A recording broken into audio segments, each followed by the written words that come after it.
This is Busted Pencils, fully leaded education talk. Here are your hosts, Dr. Tim Slecker and Dr. Johnny Lupinacci, educated educators talking education. Welcome, Busted Pencils, fully leaded education talk. Educated educators talking education. Friday. It is Friday. I cannot believe it's Friday. Johnny Lupinacci, Jess, we made it. Another Friday. Oh my goodness. Last one of the month, Tim. Last one of the month. Free throws and face-offs, too. We're ready to go. You know what, though? Free throws, face-offs, and how about takedowns? Reading my mind. Little takedowns. Yeah, this is our segment, man, where we deal with what they call, some people call them extracurriculars, but we call them the essential curriculars, whether that's any of the sports, football, basketball, girls track, wrestling, and also, yeah, guess what? The drama club, band, orchestra, marching band, all of those, everything that goes into making education truly essential. That's what we're doing. And man, we've got a great guest talking, one of the things I used to spend a lot of time doing in the 80s. But welcome to Busted Pencils, Jeff Matczak. He is the Kaukauna. Did I say that right? I hope. High school wrestling. Oh, thank you, wrestling coach. Jeff, welcome to Busted Pencils. How are you? I'm doing great. Thank you for having me. I'm really looking forward to the discussion. Well, we said, so anybody who's listening, though, we did want to, thank Jeff for bringing the Johnny and Tim hairstyle to the show tonight. First of all, love that. We didn't even send you a memo, and you just knew, bald is beautiful. That's what I'm saying here, Johnny Lupinacci. All right. So Jeff Matczak, wrestling. Just a little bit. I mean, how long you've been doing it? You've been a coach, were you a wrestler? Give us a little bit of background on who Jeff is. My background is I'm not far from Kaukauna, about an hour away. I grew up in a small farming community, dairy farmer, that surprise, and got into all the sports when I was young, played baseball and basketball and track and wrestling, and did that through high school, all the sports, wrestled collegiately at UW Oshkosh and had some success there, and became a physical education teacher. 3 of my older siblings were educators, and I followed their path. We loved our educational system at our school. We were all well involved. My parents were hardworking dairy farmers. They wanted something, I don't want to say better for their kids. We learned so many values from the farm. There's so much that came from that in the work ethic, but our second passion was our education. We loved our teachers. We loved education. We hung on every word. And, from music and band, we did it all. And I got to college. I wrestled, got hired in 1991 in Kaukauna and coached many sports, but wrestling was the one that I focused on at about the year 2000, and I've been coaching for 33 years as a head coach, and loved every second of it. And we've had a lot of success. Nice. Johnny. Well, I mean, Jeff, you're just music to my ears. Tim's too. We both taught, and, teaching and coaching, to me, they went hand in hand. For our listeners, I mean, we say it over and over again, but here you have a coach and a teacher, that can speak truth to this experience. Tim, how do those two things, if you describe them for your students or for even your peers, or young teachers on the come up, how do those two things go together? Like what you're teaching, whether it's through wrestling or through coaching or being a moderator or a leader of a club, and then your classroom, right? Where those two things kind of meet together. Well, the same challenges you have in your classroom are going to be the same challenges you have after school in your activities.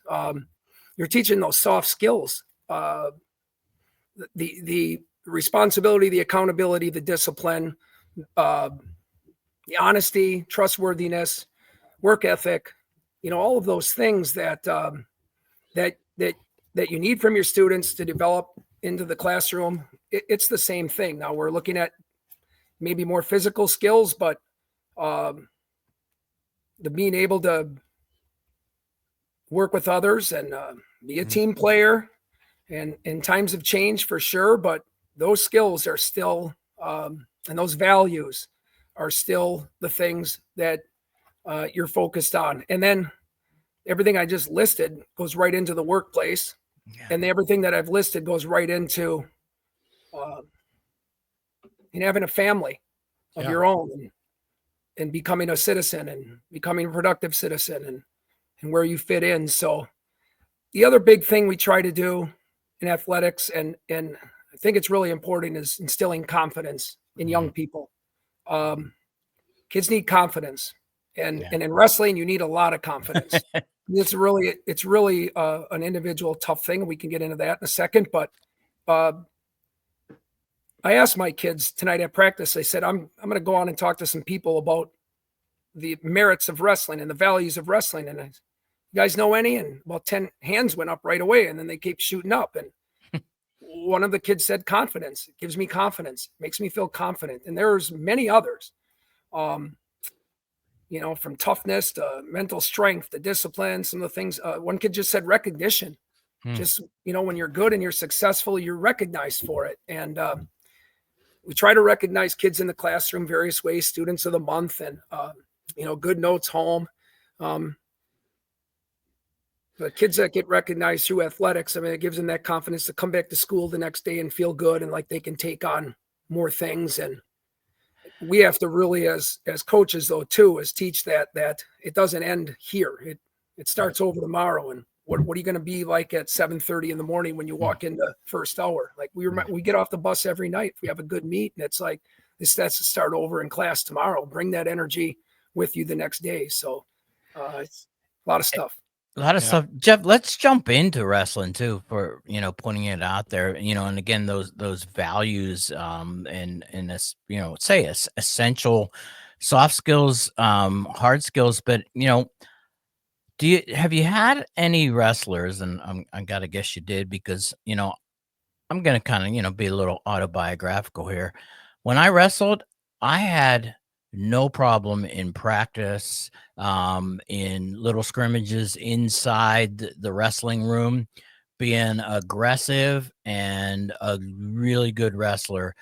When it came time for the match, I got so nervous about going out in front of, my girlfriend at the time, my parents at the time, that I was a different wrestler when I went out during, an official meet. And it was really a coach that kind of had to really help me kind of break through that, because he'd be like, Tim, you're such a good wrestler in the wrestling room. What's happening? And I told him, I said, when it comes to a meet, it's not that I'm nervous I'm going to lose, but I just had this kind of like I'd say it was a stage fright. Yeah. If you can, talk about that. That is the most common thing we hear. Okay. So you were experiencing something that everybody goes through to different levels or another. We have kids that just, it grabs them. So we do mindset training, bring our kids in. We do a lot of that. We journal a lot. It's a big part of our topic. In fact, it was just 2 weeks ago on a Monday where we had our kids sit down and I talk for about 15, 20 minutes. I read articles. I read newspaper articles. I'll find things. I'll just draw things from my experiences, talk about our past champions and things they dealt with. And it's everything from war heroes to firefighters to 9/11 heroes to you name it, to where, everybody is scared. Everybody. Like there isn't a person in the world that's not scared, but it's the courageousness is what separates people. And because everybody goes into things and does things, and it goes without having that fear, there would be no ability to be courageous. Like there would be no courageous people if you weren't scared. So you wouldn't even have that in our vocabulary. And the butterflies, the dry throat, all those things we tell our kids, when you can deal with it mentally, but physiologically, it's your body's way of preparing you to perform at a higher level. That's it. And the day that you walk into a competition and you feel like it's a practice, you're not ready to wrestle. So competition is going to be different. Practice is practice. It's a time to learn. It's a time to explore. It's a time that, you can make mistakes and there aren't going to be repercussions. Nobody's keeping score. Your record's going to be 0-0 when you leave. So that's why you feel that way. But the competitions have more meaning to you and there's a reason for that. There's more at stake. So, let your body prepare you that way. But then also, there's always another day. You can either win or you can lose. And 50% of the competitions that go on today, 50% are going to win and 50% are going to lose. You're going to be part of 50% either way. You're not in the minority, and nobody really cares if you lose. You're going to be loved and supported no matter what the outcome is. And so, Johnny, go ahead. I mean, Jeff, that's such a great point. Coach Matczak. That's because you talked about soft skills and life lessons and things and all the great ways that we prepare for, Tim, like high pressure situations. And at these activities, these essentials, right? Sometimes we call them extracurriculars, but not here on Busted Pencils. We talk about this is essential. This is when we take something we love to do and we practice. What are those high stakes situations like? How do we find joy in them? But Jeff, I love that you brought up that, 50% win, 50% lose. Like, this is a competition. There is winning and losing. And this is also a life lesson. Life isn't just a series of wins, right? Like, being undefeated is probably rare, if not like non-existent. Right. Right. And so how do we work on ways in life where we might get beat, but we don't lose? Right. Or we experience as a loss as a gain, right? How that feels in our bodies, how we mentally bounce back from that, how we take feedback, how we improve, how we get better, or how sometimes folks are just sometimes better than us on that day. And that's okay. So I love that life lesson, because as you said, like whether it's in career or in family or in community, it's not all wins, right? There are hard times. Yeah. You got to kind of little things. I know a lot of coaches like to focus on, well, you learn more from a loss than you do a win. And I'm be careful to use those statements, because I think you can learn a lot from winning. I think you can learn a lot from losing. You would like to win more than you lose, for sure. It seems like the champions, the kids that go undefeated, they learn more from the match as they wrestle than anybody else. Like I think that's what separates the champions and the undefeateds. And I don't like saying undefeateds, but like if you went through a season, because nobody's undefeated, everybody gets beat. Everybody, you're right. But you can have a season where you ring off, where you rattle off all wins. The table. And those people are just they're dealing with those matches on a cognitive level at a way higher level than others. And so they're not results driven. They're more performance. And how did I do? I didn't wrestle well last night, even though I got a major decision and won. Like I got stuck in this position and I need to get better. And so, you have to be able to deal with everything, no matter what the result was. And you can be hard on yourself in a loss, and you can feel good about yourself, or hard on yourself in a win. And you can be, feeling good about yourself in a loss. It's more of the process than anything else. And I want to go back to another thing we do a lot is just breathing. We do a lot with our kids are breathing in practice. We get them really tired, and then we focus on the breathing aspect of, how are we going to get our heart rate back down? How are we going to get our thoughts back in order? And so it's, in the nose and holding and exhaling deep and holding and getting 5 good ones in, because if you can't control your breathing, you can't control your opponent. You need to control yourself. And when you can control your thoughts and you can control, things that are going on internally and how you feel and what you want to do, then everything opens up for you to do what you want. And that really for any sport. If you look at a baseball player, the first thing they do every pitch is they take a deep breath. Before a free throw, they take a deep breath. Before a server serves, they're taking a deep breath. There's a reason for that. They're staying calm. And so that's another thing you can do to, if kids can just get through a good breathing regimen. And that it apply. I talk to kids in my PE classes when we're in the weeks of the ACT test about talking about, we're starting ACT Aspire with my freshmen tomorrow in flex time. So, it's things I'm going to talk about. It's like, hey, breathe, relax, do some slow breathing. Answers are going to come to you. And when you start thinking about breathing, you start forgetting about everything else. And then all of a sudden you can get back into the routine of the test. It's just, man, it reminds me, we have regular guest educators amplified, 2 teachers, teacher Hallie, teacher Joanna, and they're always reminding us about the importance of that regulation inside, the kind of coming, and realizing in school how much so often people are, dysregulated in a way. And as you're talking again, Coach, here, the idea too, and I'll kind of isolate it very strictly within wrestling. I mean, it is one of those, yeah, it's a mental battle when you go out there, because I was also, I'll put a little pitch here. It's that individual sport that is uniquely kind of different than team sports.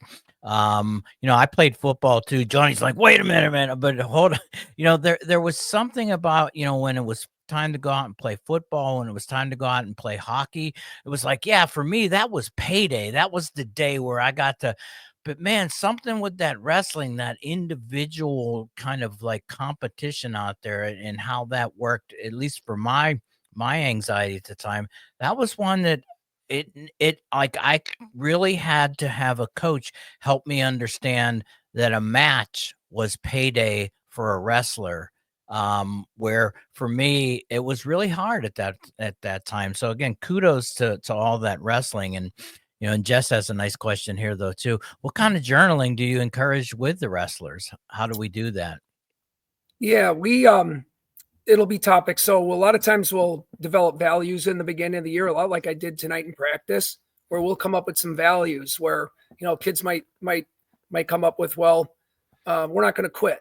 Okay. Is that a value that you can all, yeah, like we're in this, for the long term, whether it's in the match or on the season, we're going to stick it out. And things like grateful for the opportunity to compete. Having a sense of gratitude for competition. I mean, if you're grateful to compete, how can you be fearful of it at the same time? Now you can still get nervous, but like every time you compete, there's a monetary value behind that competition to set that up for the officials, for the scorekeepers, for all the parents and the people that come and watch and love and support you, to come and see you. So, I'm grateful for that. Like, this is awesome. Like, where else is this going to happen on earth? When this opportunity is done after these 4 years of competing. So this is cool. This is a great thing. And not everybody is afforded this opportunity. So that's a value. And so we'll journal on these and we'll talk about them and, things you're grateful for. And our season runs during Thanksgiving, so we can tie that in. Around Christmas, we can tie in our team and our bonding, and about family and things like that, and giving. And, so yeah, there's a lot of topics you can go on, and sometimes you see a problem with your team. Sometimes there's something that hits you right between the eyes, and you're like, I don't like what's happening here. So we're going to journal about these things, and maybe it's somebody, some kids messing around in class, and I hear from a teacher that something was going on. Well, we're going to address how we respect and support our staff in the school. And we're going to journal why that's important, what that means to our program. We've got all these things on the walls, and we get all these things, and we get all this recognition. And now you're going to behave that way. Like, how make sense to me. Like, let's write about that, and it's some kids, they come up with some remarkable things, and it makes you really think like, yeah, they get it. They just need to be reminded that, sometimes they make some mistakes, and they're still kids, and they're still influenced by peers in school, for some certain things. So yeah, I don't have enough time to journal. Like, that's a big thing. Like, I would like to journal every day, but I want to get the kids home, and but you hit on it. And a lot of kids journal on their own. Like, a lot of kids, that's a big thing now in sports, especially wrestling. Man, I love this, Coach Matczak. I mean, when you're pointing out for our listener, potentially to anybody out there going, it's just a bunch of jocks and stuff like that. This conversation today here has been, a little bit about the wrestling and the things like that, but so much about learning, so much about values, so much about life, so much about understanding yourself.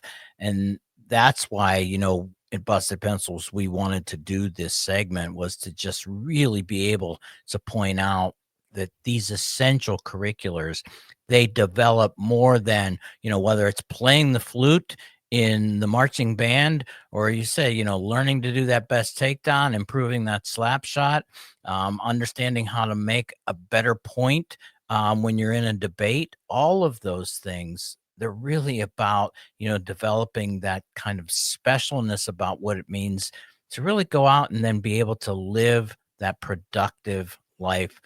So, Coach, man, here's what we say. Thank you for busting pencils.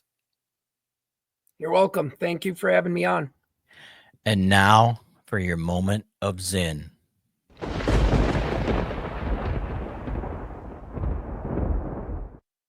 I started studying history with one view in mind, to look for answers to the issues and problems I saw in the world about me.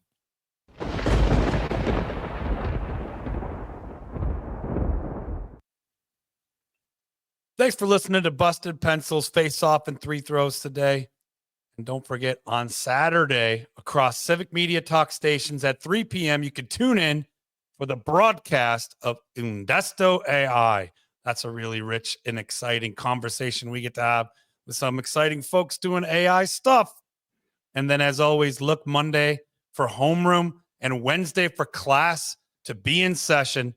Subscribe and leave us a review on Spotify or Apple Podcasts, and keep busting pencils.